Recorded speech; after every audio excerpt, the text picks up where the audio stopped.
Sorry guys, just a little delay.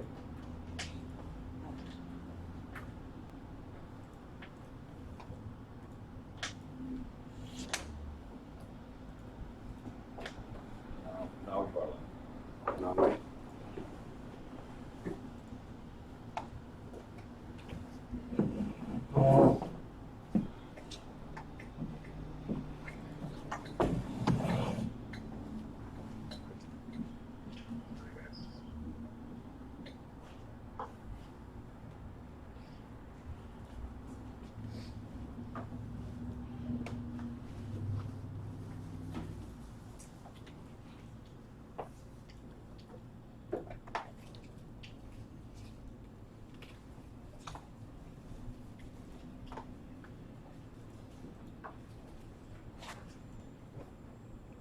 Let's correct this post real quick.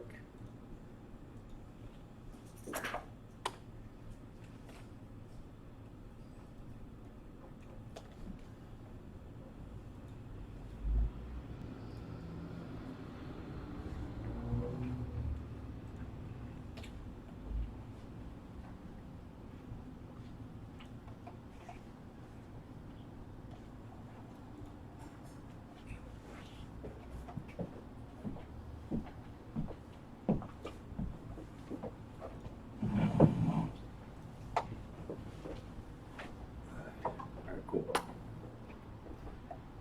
So now it's live.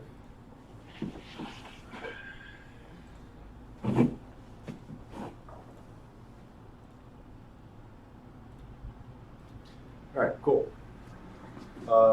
Could you test it again just in case, whoever? Can you guys all get in and see if it's live? Beta has been removed by the user. Right now?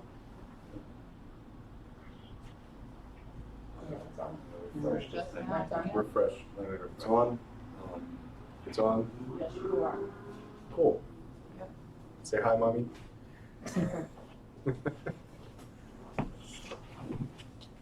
Just gotta refresh. I deleted the post on Facebook group, so it should be on.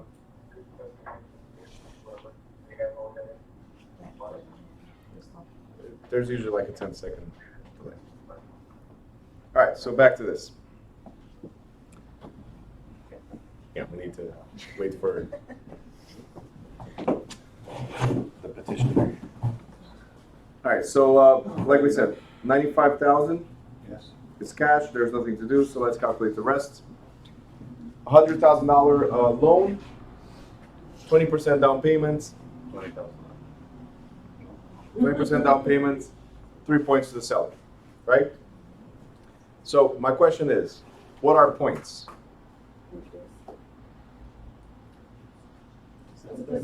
Percentage, different from interest. Okay, each point is 1% of loan amount. So this equals 3% of loan. So we need to figure out what the loan is. Now, to figure out what the loan is, you have to remember that if 20% down payment, that means 80%, right? LTV, which is the maximum loan amount, right? So 80% of 100,000 is 20. really 80%. 80,000, sorry. Okay. 20. Sorry. $80,000 loan. Loan. Got it? Great. So if it's 3 points and 3 points are 3% of the loan, then they're 3% of 80,000, right? So what we need to do is 80,000 times 3%, and that equals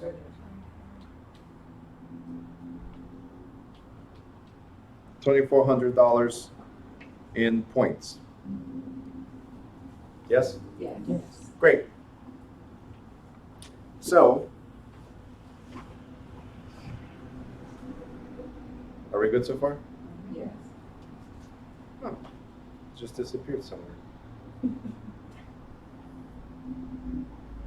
gotta get used to this new version of this. All right, so we wind up with 2,400 points. So that's what the seller has to pay, right?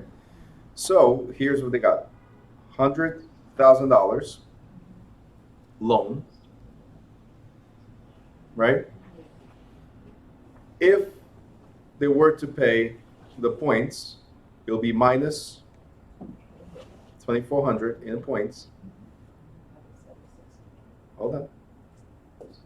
Hold on. Give me a second. That means they would take home how much? Did I rubber hit?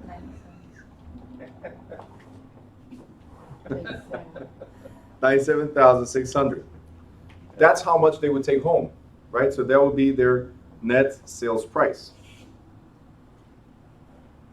That's better than taking the cash. Hold on. Let me just offer.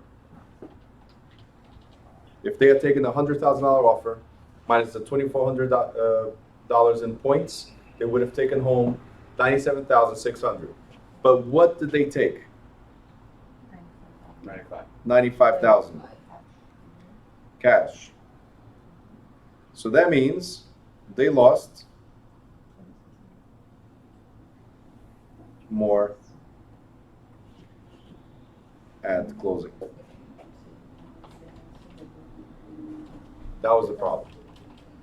What happened? I get the same answer, but I did different. Okay, what did you do?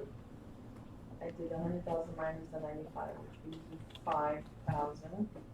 And then whatever I got from the 3%, that's 2,400 minus taxes as an answer. Okay, rewind please. Say it again, louder. The 100,000, right? I minus the 95,000, which is a $5,000 difference. Mhm. And then from the $5,000 difference, I took out the 2,400. That's 3 points.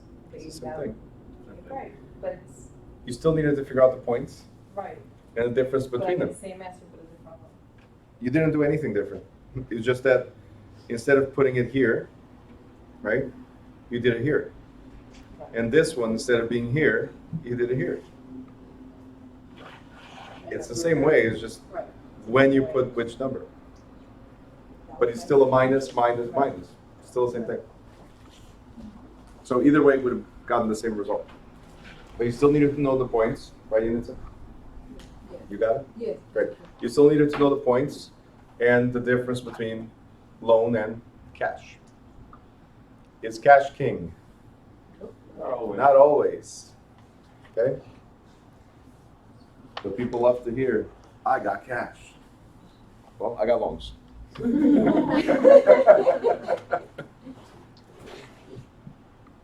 Anyway.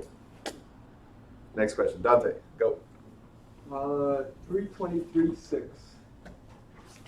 Change it up a little bit. Thank you. And then 12 as well. Okay. 323.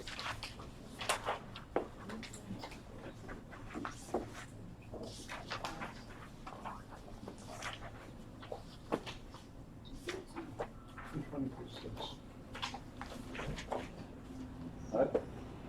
Got a question?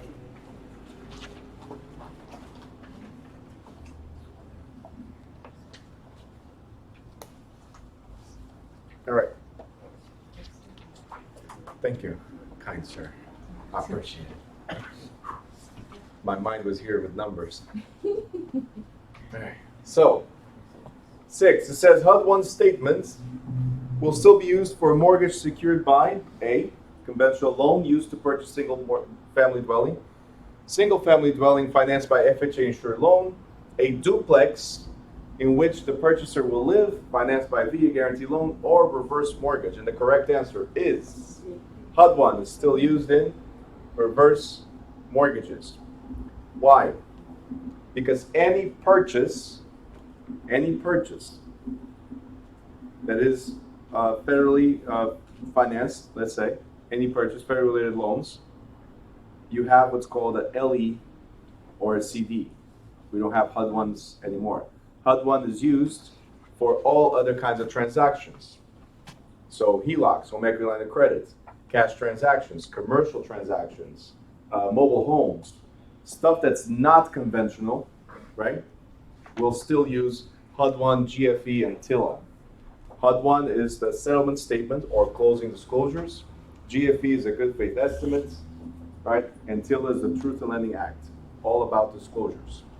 So before October 3rd, 2015, Dante, we use these forms for everything. After October 3rd, 2015, we have TRID, which has merged all the forms into one document called LE, and that same document later on is called CD. It just has a few additional disclosures. Good? Is that what you had picked? Yeah. Okay. You just wanted to know why? Or you just wanted to Correct. like get away from So that? Also, yeah. It was like, let me throw something out there. But yeah, I didn't remember HUD1. Okay, so this is in chapter 15, right at the end. If you want to put a note, chapter 15 at the end is where we repeated, and repeated the 3 business days for the LE, the 7 business days to close, and 3 business days before closing to get the CD. Right? Chapter 15 what? It's the last, like 3 pages is all about that. What was the other question? 12. 12. I got you. Which were back at numbers. Sorry. Don't worry about it. All right. A township contains 6 square miles, 36 sections, 18 sections, or 640 acres. So a township contains 36 sections because a township, this is the government survey method or rectangular survey system, right? And it's used in the West, not in the 13 original states. But it has 36 square miles, each one divided, so you divide by 36 sections, and each one with 1 square mile or 640 acres. So a whole township contains 36 sections. Got it? Yeah. And the 640 is Great. just So to chapter pull you, 7. right? I'm sorry? The 640 is just to, because it's both 640 and 36. No. It's not 640 is each section. correct. There's 36 sections in the township, therefore 36 square miles. If they asked you what was the total, well, 640 times 36 would be the answer. That's the total of a township.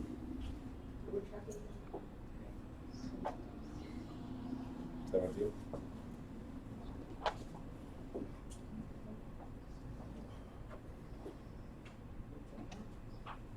Wait. No. 19. My bad. 19. Legal descriptions and deeds. 19. It's on the second page, right? All right.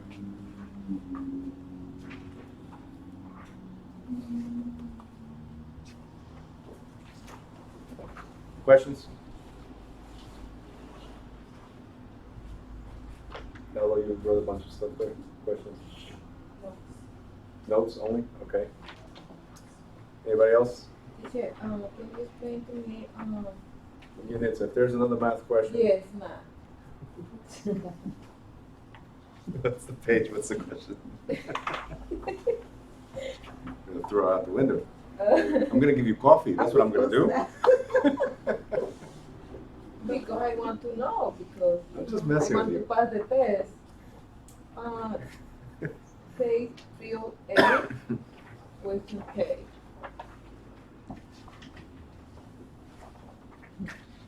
Field A. Field A, yeah. Question 30. Question number what? 30. 30.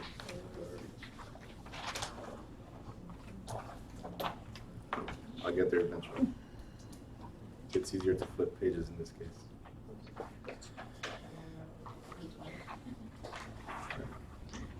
Still.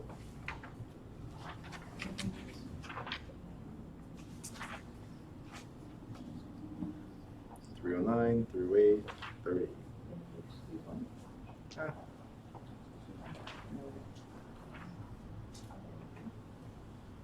All right. Ready? Oh boy. It says here, Salvatini's residence has proved difficult to sell. So salesperson Martha Kelly suggests that it might sell faster if they enclose a portion of the backyard with a privacy fence. Right? Just give me 1 second. Privacy fence. If the area to be enclosed is as illustrated, how much would the fence cost at $6.95 per linear foot? So I cannot see because I don't have the drawing here, but it's 42. 42.6 by 95. Well, I can see that. I was just gonna Oh, sorry. make a comment. So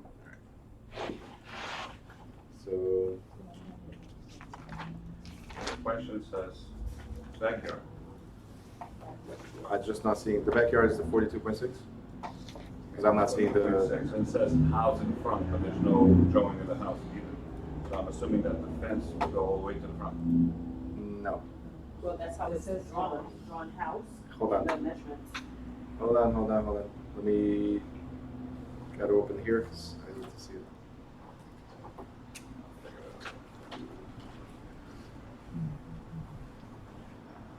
No, the problem is if I'm not seeing it, then I can get the right answer.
So I'm not seeing, but you guys help me out because I'm still trying to open here on my screen. But I need you guys to help me out right here.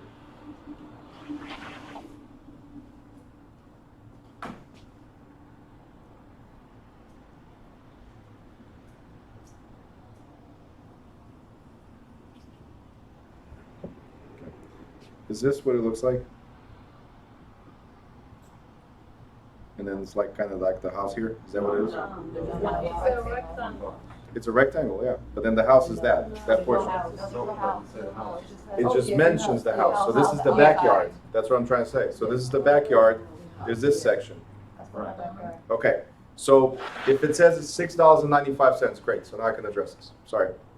If it says $6.95, then what we need to do is figure out this.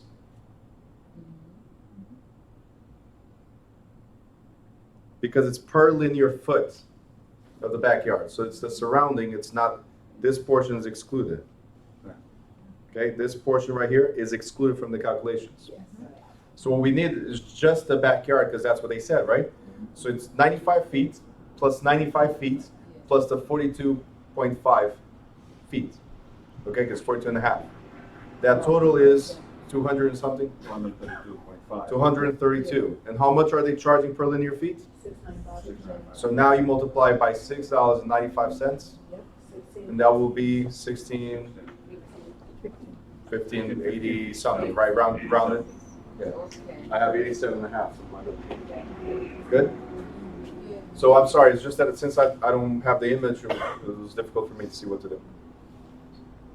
Okay? Questions here? Any questions? No, regarding this one, before, is this good? All right, let's take it away. Bilateral control. I'm sorry? Bilateral control. Contract. Is a contract, service control. All right, contract. Where? Chapter 11. It's bilateral contracts. Chapter 11, what page you're asking? Because you have unilateral contracts and bilateral contracts. Page 157. 157.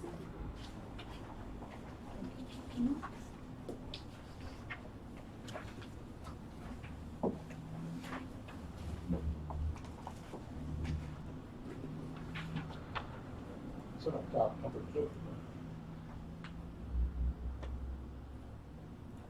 Still opening up. 157. Chapter 12.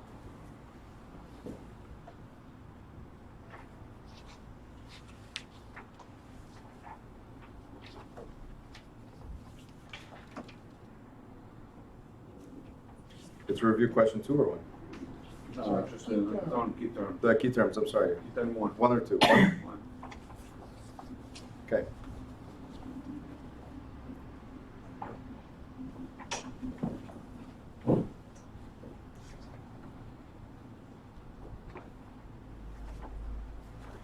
Okay. That will be I.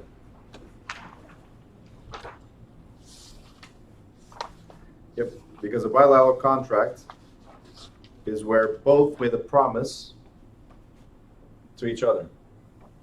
Bilateral means both parties have to do something, like the seller promises to sell, the buyer promises to buy, and they move forward. If it was unilateral,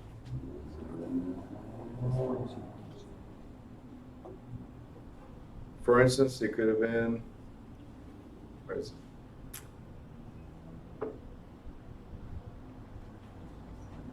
Does it talk about unilateral here? On the second one. In the second one, yeah.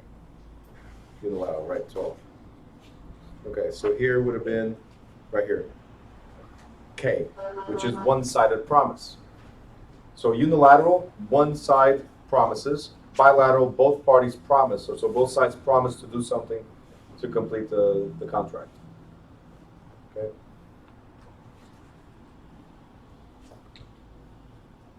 Parole evidence rule, number 5. So parole evidence rule means oral arguments are valid, but written arguments are enforceable, right? So supersedes the verbal ones. That's 5 right there. So right here. L, convention that a written contract overrides spoken promises. So parole evidence rule is I promise to give you $1 million for selling Coke. Remember that? That just said yay. That's when my name was born. Yep. Tear. So, and then what I said after is that, you know, you got so excited that I'm going to give you $1 million that when I put on paper, I forgot a 0. Which one is valid?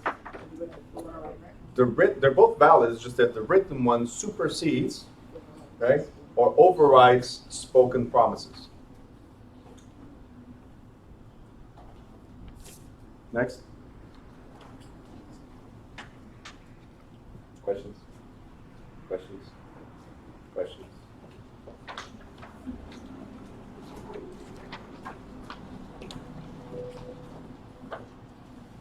Going back to the key terms, or going back to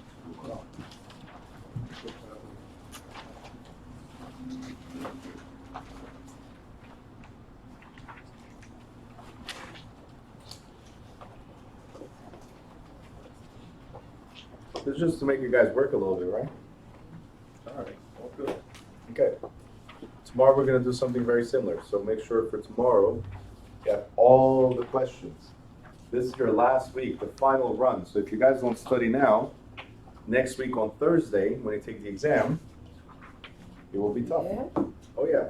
So next week, we're off Monday to Wednesday. No, I'm off. What are we gonna do? You're going to study. Well, I mean, from coming here. Next week, Monday through Wednesday, you guys are going to take the same amount of time if you're disciplined. The time you're supposed to be here is the time you're going to be studying for the exam. Right? Victor's like, no, Are we having class? he was not ready. I'm sorry? Class on Monday? No. No. Friday is the last day. Happy Valentine's. Have a heart. Happy Valentine's. Don't schedule anything for that weekend because you're going to study Have a heart. Just come back on Thursday? to do the exam. Thursday. You have Monday, Tuesday, and Wednesday off. But of course, there's always Saturday and Sunday as well. So you have 5 days to get ready for the school exam. It feels just like yesterday you came here, right? For the first time. Huh? Thursday, 10 o'clock in the morning, you have to be here. 10:30, the latest. I'm just letting you guys know, if you come in after 10:30, you are not taking the exam. It's the day. And if you come here and distract, then you're not taking the exam. I will close the door. It's the only day that I will close the door after 10:30. Do I still have to take it since I missed a week? Hmm? Do I still have to take it that No, you have to wait until you complete. full? Yeah. If you have not completed at least 90% of the course, so I'm giving you this as you guys are getting more questions. If you have not completed at least 90% of the course, you cannot take the exam. So you have to have completed at least 90% of the course. So that's at least 20 chapters. If you miss chapters, you need to make them up. Once you make up those chapters, then you'll be able to take the exam. The following week, I start chapter 1 all over again. So that'll be for you. Got it? Questions on that? Who's ready for the exam on Thursday? One person? Great. 3, 4? We all are. Come on, guys. Do we take another exam after the second portion? For the brokers? Yeah. There's 3 exams for you guys. You got a bundle? No, it's okay, I'm gonna sit next to you, Nope.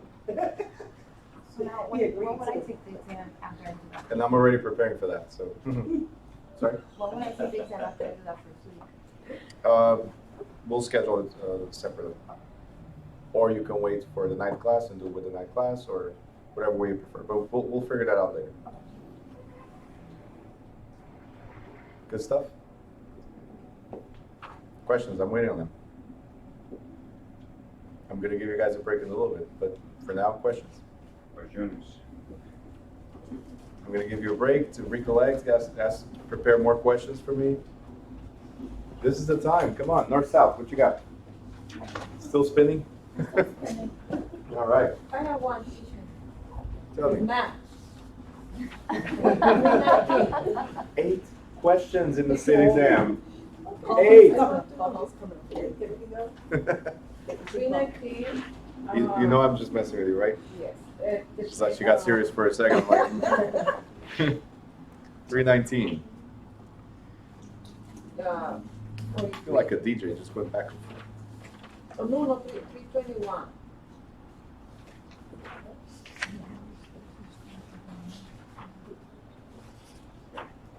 Which one? Are there on the exam? 110. You have to give me a second still. It's a lot of pages. It's 110, but 10 don't count, right? Say it again. It's 110, but 10 don't count. It's 120, but 10 don't count. Okay. So only 110. Hmm? So there's 120 questions. No, there's 110. But then they throw extra 10 questions that really don't matter. But we don't know which ones don't. It's pretty much giving you an opportunity to like, hey, pass. Just saying. What was the page again? 321, 43. I'm on 331. I was almost there.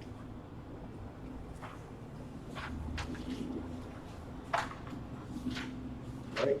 43, you said? Yeah.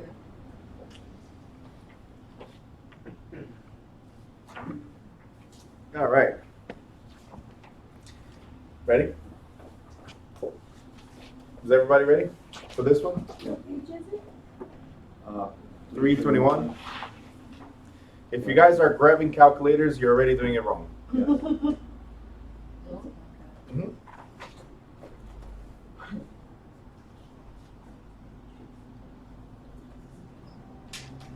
There's only two possible answers here, which is A or C. And the correct answer is C. Get it? Got it? Good. Next. All right, let me hold on. Let me just address this one. I was just joking. Here's the thing. I told you when I was teaching this, if you're counting with your fingers, right, is it this one? We don't need none of that. Guys, when I addressed this in chapter 21, debits and credits, I told you all you have to figure out is who's owed what, and then the numbers must match. Because it's taken from one, given to the other, the exact amount. So there's only two here that have exact amounts, which is A or C, right? So that's it. Let's eliminate two, drop them. Now let's look at the question. It says, taxes have not been paid. If it's unpaid, it's a credit to the buyer. Let's look at A and C. Who gets the credit? Buyer. So the correct answer is? Done. Well, how about this? A already showed debit and debit. You can't debit from two people. That as well. Okay. So it's whatever. That's what I'm saying. Sometimes these things are a process of elimination, but understand what's at core. If it's unpaid, then somebody must benefit from it and other people not. So somebody's going to get the credit, somebody's going to get the debit. If it's prepaid, somebody's going to get the credit, somebody's going to get the debit. But it has to be equal amounts. So all you need to know, if it's prepaid taxes, who prepaid? The seller. Then the seller gets the credit. If it's unpaid taxes, then somebody's going to have to pay them, the buyer. So it's a credit to the buyer. Boom. There's no finger calculation. There's no grab your calculator and try to figure this out, how many months and all that stuff. That's just a waste of time. Well, how about B? Can B fits the S, part of the S? No. No? Why not? Because it doesn't have equal amounts. If I take $1,000 from you, then I receive $1,000. Yeah, but if the taxes are not paid for the whole year, that's 12 months. You're not Don't understanding. use it. Don't use that. Credits and debits, the exact amount is taken from one party given to the other. Calculation was already made. Right? Let me ask you this. When you go to the supermarket and you swipe your card for $100, right?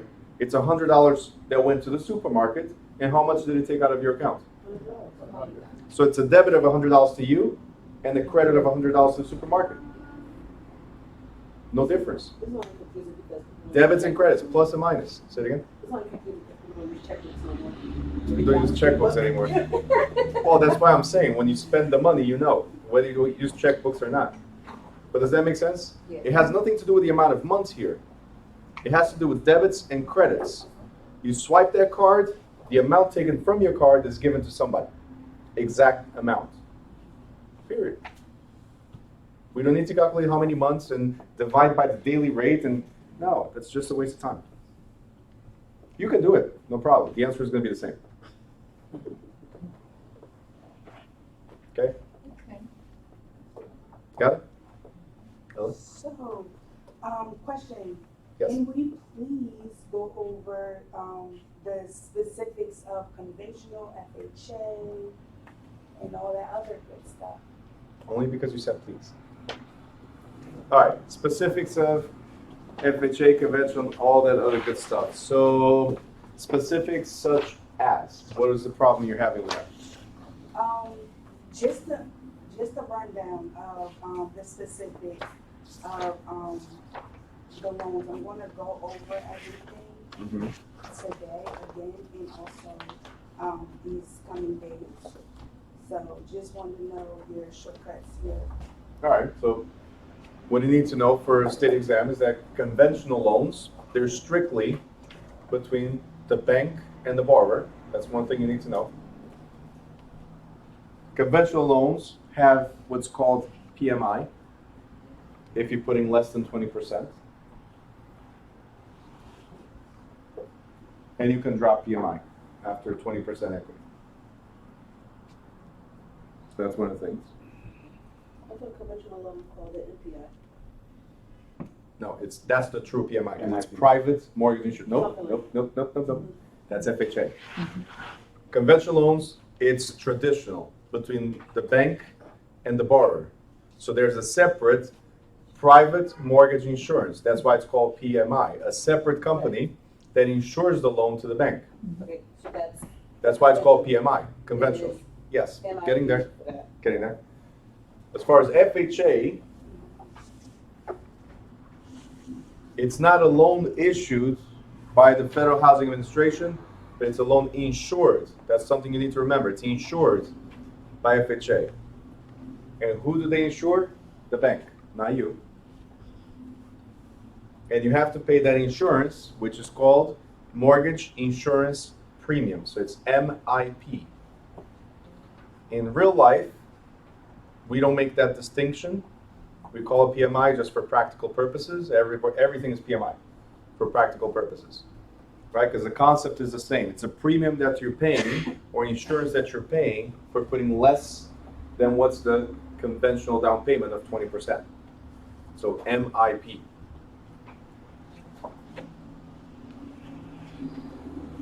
So you need to know, conventional, straight from lender and borrower. FHA is insured by the government, right? And the lending is still between the bank and the borrower. So lending is still between the lender and the borrower. And then, hold on, and then VA is guaranteed. It's not insured, it's guaranteed by the Veteran Affairs, but the loans always, always, always come from the lending institution. Bank of America, Wells Fargo, Chase. They're just either guaranteed by the VA or insured by FHA. Yes? What's a straight loan? Straight loan? A straight loan is a term. It's like you have that period of time, it could be interest only and adjustable later for or convertible later to principal and interest. But don't worry about it for state exam. No question about straight loans at all. So you have a fixed loan, fully amortized loan. You have the partially amortized loans. You have the straight loans, which is interest only. And then you have the balloon loans, which are the partial amortized. Jumbo, is that a mortgage? Jumbo mortgage and balloon is two different things? Two different things. See, jumbo loans or mortgages, that means they don't fit Fannie Mae criteria. So they don't fit the secondary market criteria. If the secondary market is offering you a loan up to $200,000 and your loan is $201,000, then you're better off looking for a portfolio lender, so a smaller bank that doesn't intend to sell to the secondary market. Those are called jumbo. Anything above what the secondary market is willing to pay. Where a balloon payment is just that there's a partial amortization. And amortization means your payments will be equal from beginning all the way to end. A balloon payment, your last payment is usually higher than your monthly payments. That means you're not fully amortizing the loan, just a portion. There's still a big principal to be paid. Good? Yellow? You good with those? That's pretty much the details of it. All right? Questions?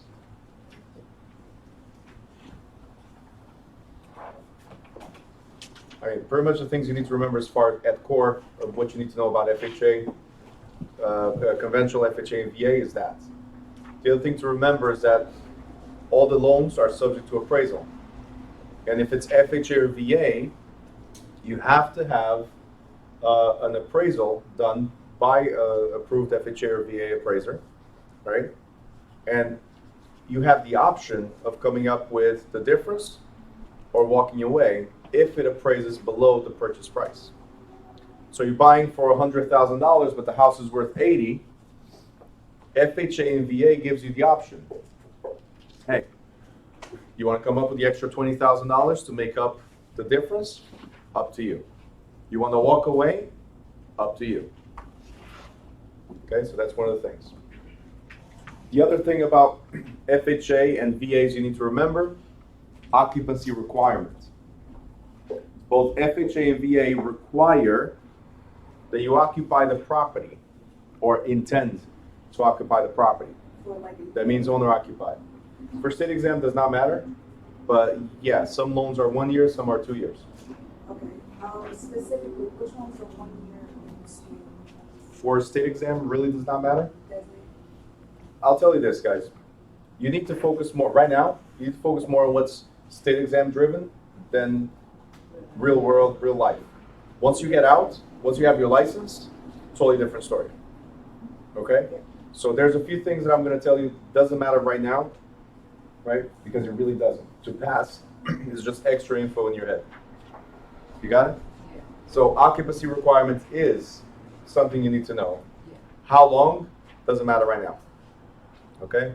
And also, Ella, loans and guidelines vary.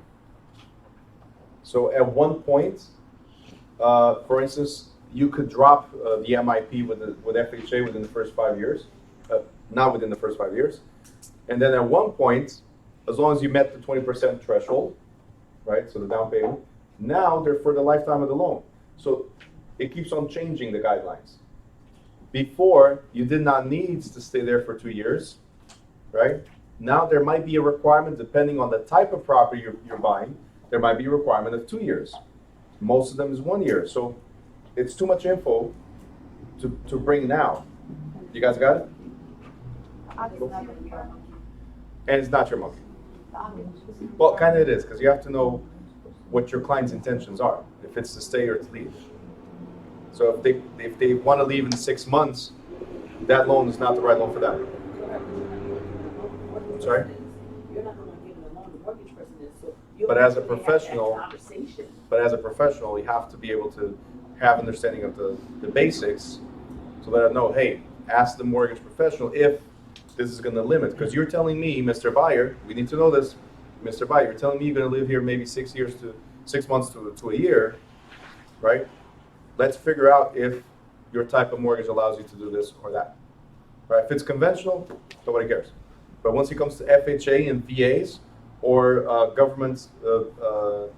local government loans like the Federal Housing and Mortgage Administration, right, in New Jersey, where they give you below interest rates and all that, there's a lot of restrictions. Those are up to 5 years you have to live in the property. So you need to know these things before you get them into a particular type of loan, right? So piggybacking on that is like going to auctions. You cannot bring a buyer, and we're already going way off topic, but you cannot bring a buyer with an FHA to an auction. That's ridiculous for you to spend your time, waste your time on that. Could you do it? Could it happen? Absolutely. Can they get a 2 or 3K construction loan? Absolutely. But it takes so long between the auction appraisals and all that stuff that any FHA buyer is pretty much subject to losing their FHA eligibility, right? So I only bring either cash or conventional to auctions, online auctions and stuff, just because of the headache. I explain clearly to my clients that, look, there's occupancy requirements, right? There's repairs requirement. All these things, the estimate, if the property does not evaluate for the proper value, you won't be able to buy it. So this is all risks when you go to that, right? So yes, it is kind of your monkey because, hey, let's talk to the mortgage professional regarding this type of loan right now. Maybe there's alternatives. And again, guidelines are constantly changing. There's always new programs. There's always government sponsoring because they want people to buy the properties and get these vacant properties out of the way. You guys got it? Especially local governments, because they don't want, like municipalities, they don't want to be stuck with unpaid taxes. So yeah, incentives. I'll give you X amount of dollars. Every municipality has different rules. X amount of dollars towards the down payment. X amount of dollars grant for you to fix your kitchen. X amount of dollars grant for you to fix the siding. Stuff like that. Every municipality has a program for homeowners. So kind of it is our monkey. At least to know the basics. Okay? Claudia. I was just saying, so there's only an occupancy requirement for FHA and VA loans, right? Pretty much.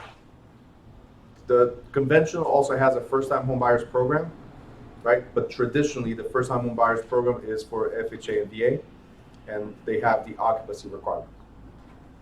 Okay? All right. Yes, go ahead. Page 26, can I get a specific example about the sales comparison approach to value, the one home and another? Yeah, what pages? Thank you. 2026.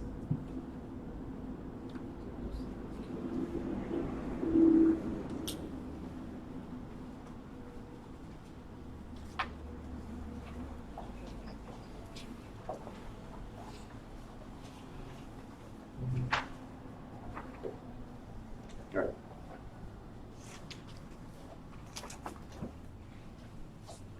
So for state exam purposes, you're not going to be calculating the differences between them. So all you need to know is that there are differences. All right, so I wouldn't be too concerned about this. I would be more concerned in understanding that there are differences. Therefore, as it says right here, eventually they will adjust for those differences. That's something you need to know for the state exam is this. Because the approaches don't have the same value. Let's start with that. And also, even within the same approach, what we're trying to say here is that, especially with the table, is that some houses are in better condition. Some houses are younger or renovated not too long ago, so it changes value. That's what you need to know with this example. So again, I wouldn't be too focused on the appraisal portion as far as numbers. I'll be more concerned in understanding that there are differences between houses. So if I'm trying to sell a house now here in this location, right, I'm going to look for comparables within half mile to 1 mile radius. The question is, what are the odds or the chances of finding 4 homes? Because you have to have, for proper comps, at least 4 homes, at least, right? What are the chances of finding 4 homes that look exactly the same? Slim to none, right? There's going to be a change in siding. There's going to be a change in extra room, minus a room, plus a garage, minus a garage. Does that make sense? So that's what we're trying to bring with this example, which is you're not going to find the same type of house, very similar, yes, and you need to adjust for the differences.